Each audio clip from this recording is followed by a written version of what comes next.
Ekonomi China dilihat meneruskan operasi mantap pada tahun ini susulan prestasi cemerlang kebanyakan wilayah yang telah mencatatkan pertumbuhan lebih pesat. Hal ini dapat dilihat melalui pertumbuhan keluaran dalam negara kasar KDNK untuk 15 wilayah antaranya Jiangsu dan Zhejiang. Malah 15 wilayah di negara China ini telah direkodkan lebih tinggi daripada kadar pertumbuhan seluruh negara yang mencatatkan 5.5%. Menurut satu kenyataan media, bandar Shanghai serta wilayah Hainan, Mongolia Dalam dan Zhejiang masing-masing dicatatkan melebihi 6.8%.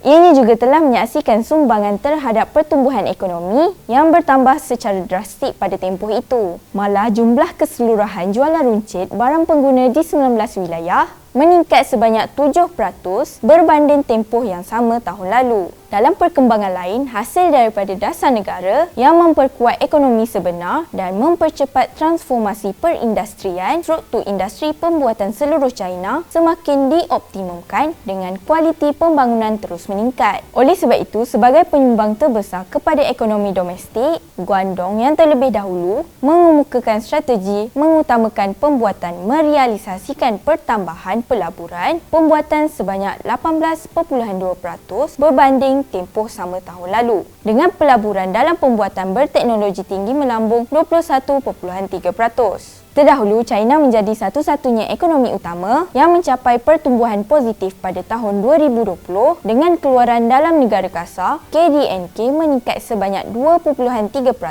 tahun ke tahun untuk melepasi ambang 100 trilion yuan. China menetapkan sasaran pertumbuhan ekonomi yang sederhana melebihi 6% tahun ke tahun dengan lebih banyak usaha untuk pembaharuan, inovasi dan pembangunan berkualiti tinggi. Melihat kepada peningkatan dan perkembangan ekonomi negara China ini, maka tidak hairanlah bagaimana negara China mampu menjadi sebuah negara ekonomi paling kukuh berbanding negara-negara membangun yang lain. Ini juga sekaligus membuktikan bahawa kepimpinan negara China dalam pelbagai bidang sememangnya tidak boleh disangkal lagi. China inspirasi dunia.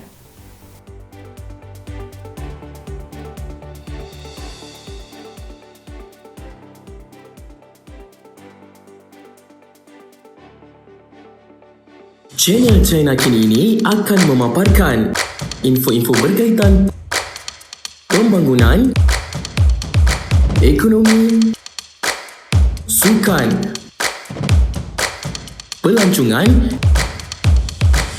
kecanggihan sains dan teknologi yang terdapat di negara China. Untuk perkongsian lebih banyak info menarik, jom subscribe channel China Kini ini.